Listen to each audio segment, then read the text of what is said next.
नमस्कार, मैं अशोक कुमार पांडे। स्वागत है आपका द क्रेडिबल न्यूज के 7 बजे के प्रोग्राम में। जोहरान ममदानी न्यूयॉर्क के मेयर पद के लिए इलेक्शन लड़ रहे हैं और अभी तक जो वहां से रुझान आ रहे हैं उनसे यह लगता है कि न्यूयॉर्क के अगले जो मेयर होने वाले हैं वो जोहरान ममदानी होने वाले हैं। लेकिन जोहरान ममदानी का नाम सुन के कई लोगों के पेट में दर्द शुरू हो जाता है। सिर्फ पेट नहीं, घुटने में, पेट में, दिमाग में, सब में दर्द शुरू हो जाता है।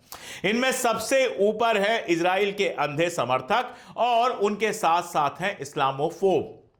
एक कार्टून दिखाया गया जिस कार्टून में जोहरान ममदानी को एक हेलीकॉप्टर की तरह या ये कहें कि एक जेट की तरह दिखाया गया, सोशलिस्ट बताया गया जो अमेरिका के स्ट्रक्चर को खत्म कर देगा। दरअसल 9/11 की तस्वीर याद दिलाई जा रही थी, लेकिन 9/11 को लेकर अब अमेरिका में ही बहुत सारे लोगों का मानना है कि दरअसल ये इजराइल की साजिश थी। जोहरान ममदानी से इजराइल चिढ़े या ट्रंप चिढ़े या ट्रंप के चेले चिढ़े तो समझ में आता है, लेकिन जोहरान ममदानी से हिंदुस्तान के उन भक्तों को परेशानी क्यों होती है जो कमला हैरिस की बात कर रहा हूं, जो कमला हैरिस के चुनाव लड़ने पर उनका हिंदुस्तानी होना देखने लगते हैं, जेडी वांस की पत्नी का हिंदुस्तानी होना देखने लगते हैं, ऋषि सुनक का हिंदुस्तानी होना देखने लगते हैं, लेकिन जोहरान ममदानी से उनको जाने क्यों दिक्कत होने लगती है? शायद इसलिए क्योंकि जोहरान ममदानी हिंदुस्तानी तो हैं, कमला हैरिस से तो ज्यादा हिंदुस्तानी हैं, क्योंकि उनके मां बाप दोनों हिंदुस्तान से संपर्क रखते हैं, लेकिन हिंदू नहीं है, मुसलमान है। जोहरान ममदानी दिवाली के एक कार्यक्रम में नजर आए। ये जो वीडियो आप देख रहे हैं आपको साफ दिखाई दे रहा है कि देवी देवता की तस्वीरें हैं, पीछे मूर्तियां हैं, दिवाली का उत्सव मनाया जा रहा है और जोहरान ममदानी वहां खड़े होकर भाषण दे रहे हैं। इस भाषण में उनसे पूछा गया कि नरेंद्र मोदी से आपको क्या दिक्कत है, तो उन्होंने कहा कि नरेंद्र मोदी से मेरी असहमति इसलिए है क्योंकि मैं जिस भारत की बात करता हूं, मेरा जो व्यू है उसमें हिंदू, मुसलमान, सिख, ईसाई सब मिलके रहते हैं, जबकि नरेंद्र मोदी वहां पर जो कुछ कर रहे हैं वो इसको तोड़ने वाला है। आपको तौलीन सिंह की मैं याद दिला देता हूं, कुछ दिन पहले की बात है। तौलीन सिंह ने अपने बेटे की तस्वीर लगाई। उनके बेटे जो हैं नेपाल इंडिया बॉर्डर पे खड़े थे और तौलीन सिंह ने कहा कि मेरा बेटा हिंदुस्तान में नहीं आ सकता है। ये वही तौलीन सिंह हैं जो 24 घंटे मोदी की तारीफ करती रहती थी और अब भी तारीफ करती रहती हैं। और उनके बेटे का ओसीआई कार्ड जो कैंसिल हुआ है वो राहुल गांधी या इंदिरा गांधी या राजीव गांधी या किसी और ने कैंसिल नहीं कराया है, वो तो नरेंद्र मोदी ने ही कैंसिल कराया है जब उन्होंने आर्टिकल लिख दिया था डिवाइडर इन चीफ, बंटवारा करने वाला। तो जिन नरेंद्र मोदी की पूजा कर रही थी तौलीन सिंह जी, उनका नाम लेने की हिम्मत अगर होती तो कहती कि नरेंद्र मोदी तुमने मां को बेटे से दूर कर दिया, मेरा बेटा नेपाल के बॉर्डर पर है, लेकिन ओसीआई कार्ड तुमने छीन लिया, इसलिए वो हिंदुस्तान के अंदर आ नहीं सकता है। दरअसल दिवाली की जब बात होती है तो मुझे याद आया कि पाकिस्तान में भी दिवाली मनाई गई, लेकिन हमारे देश में ऐसा तमाशा हो गया है कि अगर कोई रमजान के महीने में दावत दे दे, अगर शाम को बुला ले सबको अपने यहां इफ्तार पार्टी कर दे, तो उसके ऊपर सारे कुत्तों की तरह टूट पड़ते हैं। ऐसे में अगर ममदानी सवाल उठा रहे हैं मोदी के ऊपर तो क्या गलत है? भक्तों को चोट जरूर लगेगी, लेकिन बात तो सही ही कह रहे हैं और मोदी जी को तैयार रहना चाहिए, क्योंकि ट्रंप की लाख कोशिशों के बावजूद ममदानी न्यूयॉर्क का मेयर तो बनने जा रहा है। और भी खबरें हैं, देश के अंदर ढेर सारी खबरें हैं जिनको लेकर आ रही हैं शालिनी।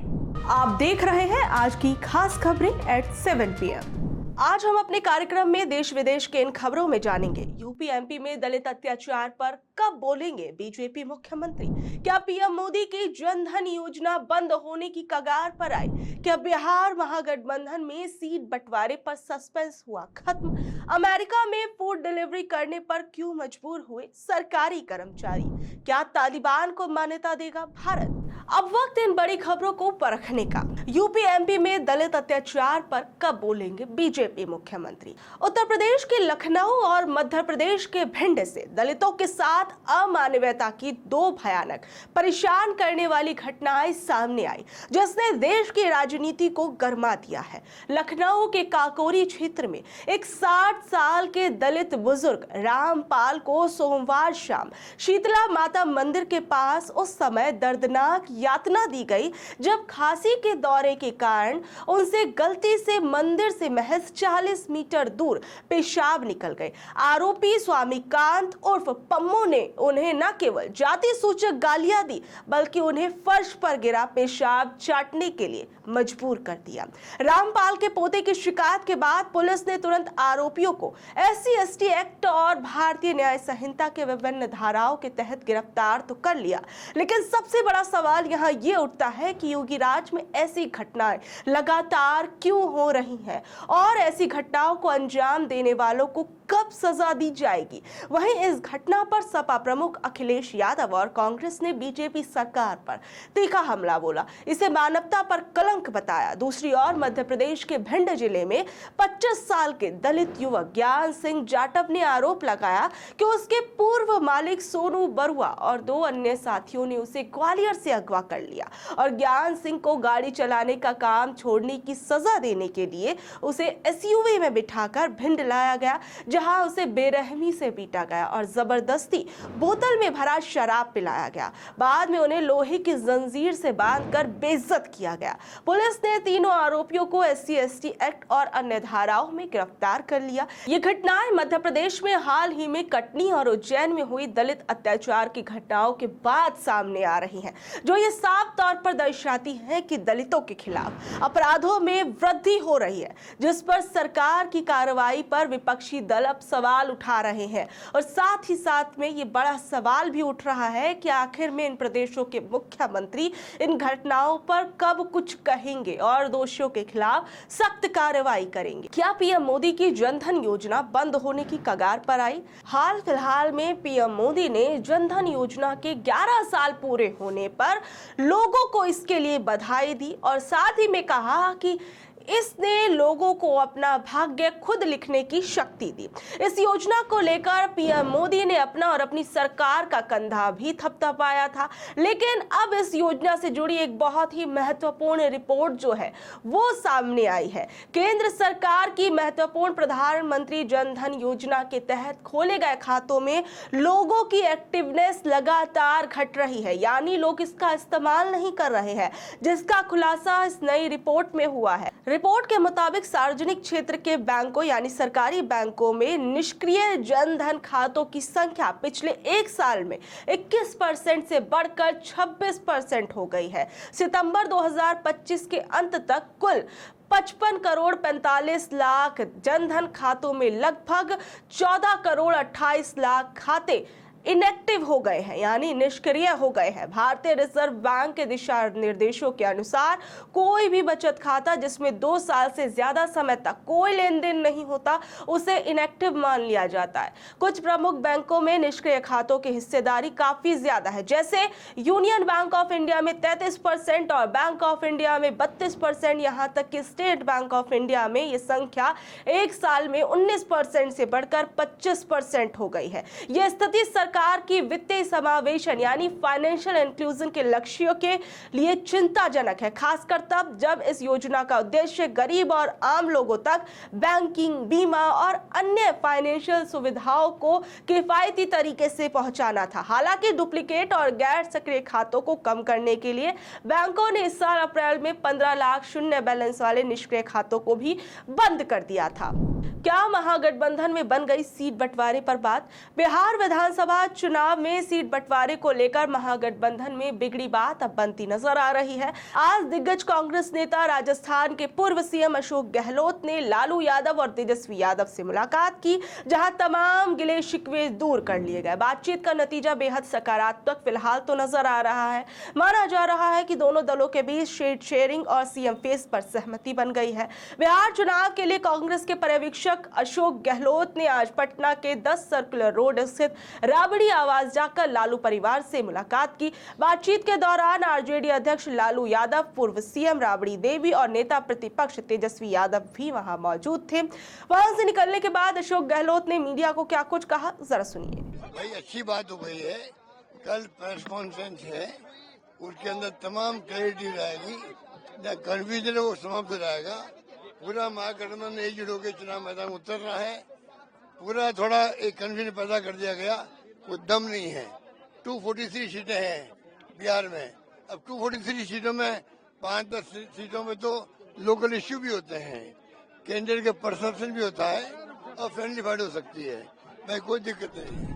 वहीं इस मुलाकात के बाद बिहार के लिए एआईसीसी प्रभारी कृष्ण अल्लावरू उन्होंने क्या कुछ कहा, जरा सुनिए। मीटिंग आपने की है तेजस्वी यादव के साथ, फिर लालू जी के साथ, क्या कुछ बातचीत हुई? बातचीत ये हुई कि आगे की रणनीति क्या होनी चाहिए और आगे बिहार में सरकार बना के बिहार की जनता के लिए काम कैसे करें, ये बातें हुई। ये दो बातें हो रही है कि जो जिसको हम लोग फ्रेंडली फाइट सीट कहते हैं उस पर आप लोग मुद्दा सुलझा चुके हैं और कल तेजस्वी यादव को हो सकता है ऑफिशियली आप लोग सीएम फेस घोषित कर दें, इसमें कितनी कल की बात कल कर लेंगे, आज की बात आप पूछ लो। आज लास्ट डेट है चूंकि नामांकन वापस लेने का, क्या फ्रेंडली फाइट वाली सीट पर कोई रास्ता निकल गया है? क्योंकि सारे दारोमदार आप पर हैं। जो भी बातें हुई, आगे कैसे बढ़ना है, रणनीति के तहत आगे बढ़ने का फैसला हुआ है, वो डिटेल्स आपको कल पीसी में बता देंगे। पीसी तो है, लेकिन चूंकि आप इंचार्ज हैं, आपको दिल्ली से फॉलो करते हैं, हम लोग यात्रा में भी थे, कुछ तो खबर बताइए कि आखिरकार फ्रेंडली फाइट सीट जिस पर एनडीए बार बार चुटकी लेती है, मजा लेती है कि आप लोग बिखराव के कगार पे रहें, वो मुद्दा सुलझा लिया गया? एनडीए को जवाब देना चाहिए कि उन्होंने 5 साल में जनता के लिए क्या काम किया, पहले वो जवाब दें। चुनाव में मुद्दा क्या है? चुनाव में मुद्दा क्या ये है कि जनता के लिए आपने क्या किया। अगर आपने कुछ नहीं किया तो बताएं कि कुछ नहीं किया, हम बताएंगे कि हम क्या करेंगे सरकार में आएंगे तो। मुद्दा हम ये बनाना चाहते हैं, जनता के बारे में बात करना चाहते हैं। चुनाव से पहले तेजस्वी ने कौन से बड़े ऐलान किए? महागठबंधन की जॉइंट प्रेस कॉन्फ्रेंस से पहले पटना में तेजस्वी यादव ने बुधवार यानी 22 अक्टूबर को प्रेस कॉन्फ्रेंस कर बड़े ऐलान कर दिए हैं। तेजस्वी ने कहा कि हमारी सरकार बनते ही जीविका दीदी को स्थायी करेंगे, उनकी सैलरी 10,000 से बढ़ाकर 30,000 कर देंगे। तेजस्वी यादव ने संविदा कर्मचारियों को भी परमानेंट करने का ऐलान किया है। उन्होंने कहा कि ये सरकार संविदा कर्मचारियों का शोषण कर रही है। इसके साथ तेजस्वी ने सरकार बनने पर मां योजना यानी मां यानी मकान, ए यानी अन्न, ए और ए माने आमदनी लॉन्च करने की बात कही। तेजस्वी ने कहा कि हम बेटी यानी B benefit, E education, T training, I माने इनकम योजना भी लाएंगे। इस दौरान तेजस्वी ने क्या कुछ कहा, जरा सुनिए। आज हम लोगों ने सबसे बड़ी घोषणा की है कि जितनी भी जीविका दीदी की सीएम है, कम्युनिटी मोबिलाइजर्स है, उनको जो है हम लोग परमानेंट करेंगे और 30,000 रुपए प्रति माह उनको जो है दिया जाएगा।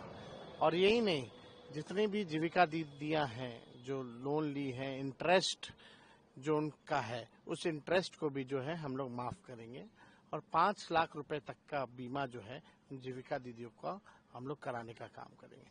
दूसरी सबसे बड़ी घोषणा है कि सरकार में कमीशन खोरी इतनी बढ़ गई है कि आउटसोर्स सब कुछ जो है संविदा कर्मियों, बिना संविदा कर्मियों के ये सरकार चल नहीं सकती है, लेकिन उनके साथ अन्याय हुआ है। तो जितने भी विभाग में या जिलों में या जितने भी बेल्ट्रॉन जैसी एजेंसियों में जो संविदा कर्मी है, उन सभी संविदा कर्मियों को हम लोग जो है परमानेंट करने का काम करेंगे। तो ये आज जो 2 बड़ी घोषणाएं हैं, ये एक ऐतिहासिक घोषणा है और ये जरूर होकर के रहेगा। फिर आप पे सवाल उठाएंगे कि इतना पैसा कहाँ से लाएंगे? वो आप छोड़िए, कहाँ से लाएंगे नहीं लाएंगे। जो लोग घोषणा पहले 10,000 लाने वाले कहें कि वो कहाँ से 10,000 ला रहे, उनके पास तो कोई जवाब नहीं। हम लोगों ने पहले भी करके दिखाया। यही नियोजित शिक्षक जो थे 2011 से मांग कर रहे थे कि उनको जो है समान काम समान वेतन मिले, लेकिन हमारी 17 महीने की सरकार आई तो उन सभी 4.5 लाख नियोजित शिक्षकों को राजकीय कर्मी का दर्जा दिया, 5 लाख नौकरियां दी, 4.5 लाख नौकरियां प्रक्रियाधीन कराई। तो हमने जो उस समय कहा वो हमने करके दिखाया। तो तेजस्वी को प्रमाण देने की जरूरत नहीं है। बिना अध्ययन के, बिना साइंटिफिक तरीके से, बिना जितने आपके एक्सपर्ट्स हैं, बिना उनके राय के हम कोई घोषणा नहीं करते। अमेरिका में फूड डिलीवरी करके क्यों गुजारा कर रहे सरकारी कर्मचारी? अमेरिका में कई सरकारी कर्मचारियों को अब फूड डिलीवरी या अस्थायी नौकरियां कर गुजारा करना पड़ रहा है। वो रोजमर्रा की जरूरतें पूरी करने और EMI भरने के लिए ऐसा कर रहे हैं। दरअसल देश में लगे शटडाउन की वजह से 7.5 लाख सरकारी कर्मचारियों की सैलरी रुकी हुई है। अमेरिका में 1 अक्टूबर से शुरू हुआ सरकारी शटडाउन अब 22वें दिन में पहुंच गया है। संसद के ऊपरी सदन सीनेट में 20 अक्टूबर को फंडिंग बिल पर 11वीं बार वोटिंग हुई, लेकिन राष्ट्रपति ट्रंप के प्रस्ताव को फिर से खारिज कर दिया गया। ऐसे में यह अमेरिका के इतिहास का दूसरा सबसे लंबा शटडाउन बन गया है। वहीं अमेरिकी शटडाउन की वजह और असर के बारे में आप समझिए। दरअसल ये शटडाउन क्या है और क्यों हो रहा है वो भी जानिए। अमेरिका का सरकारी खर्च का साल 1 अक्टूबर से शुरू होता है। इस दिन तक सरकार को नया बजट पास करना होता है। अगर नया बजट पास नहीं होता तो सरकारी कामकाज बंद हो जाते हैं, जिसे शटडाउन कहते हैं। इस बार शटडाउन इसलिए हुआ क्योंकि दो प्रमुख दल डेमोक्रेट और रिपब्लिकन के बीच Obama health care subsidy program को लेकर झगड़ा है।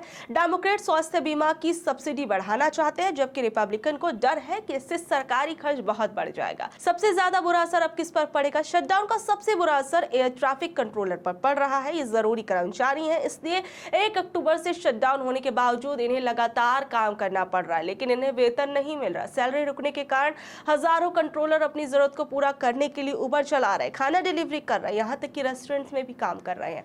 कंट्रोलर्स एसोसिएशन के अध्यक्ष निक डेनियल्स ने कहा कि हालात गंभीर है और उन्हें सिर्फ पैसे देने का वादा किया जा रहा है। वहीं इस पूरे मामले पर विशेषज्ञों ने चेतावनी दी है कि लंबे समय तक आर्थिक तनाव और थकान का असर उड़ानों के संचालन पर पड़ सकता है। इसके नतीजे भी अब दिखने लगे हैं। क्या तालिबान को मान्यता देगा भारत? भारत ने अफगानिस्तान के काबुल में अपना दूतावास पूरी तरह से फिर से खोल दिया है। विदेश मंत्री एस जयशंकर ने हाल ही में मुत्तकी से मुलाकात के बाद इसकी घोषणा की थी। इस कदम से भारत और अफगानिस्तान के बीच राजनयिक संबंध फिर से स्थापित हो गए हैं। हालांकि सवाल भी उठ रहा है कि क्या भारत तालिबान सरकार को मान्यता देगा। इस बीच अफगानिस्तान के रक्षा मंत्री मौलवी मोहम्मद याकूब मुजाहिद ने भारत पर लगे उन आरोपों को सिरे से खारिज कर दिया, जिसमें कहा गया था कि हाल ही में अफगानिस्तान पाकिस्तान की सीमा पर हुई झड़पों में भारत की कोई भूमिका थी। याकूब ने कहा कि अफगानिस्तान किसी को भी अपनी जमीन इस्तेमाल नहीं करने देता और उसके रिश्ते दोनों देशों से केवल राष्ट्रीय हितों पर आधारित है। दूसरी ओर पाकिस्तान ने इन झड़पों के लिए भारत को जिम्मेदार ठहराया था, जिसमें उनके रक्षा मंत्री यहां तक कह गए थे कि तालिबान नेतृत्व भारत की गोद में बैठा है।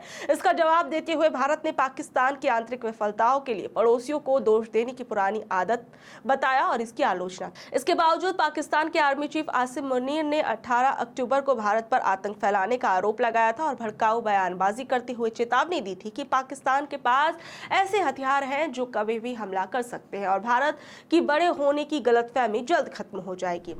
तो ये थी आज की खबरें। कल शाम 7 बजे फिर हाजिर होंगे। अगर आपको ये खबर आज की अच्छी लगी तो इसे अपने दोस्तों और रिश्तेदारों से शेयर कर लें। कल तक के लिए नमस्कार, शब्बा खैर, गुड नाइट।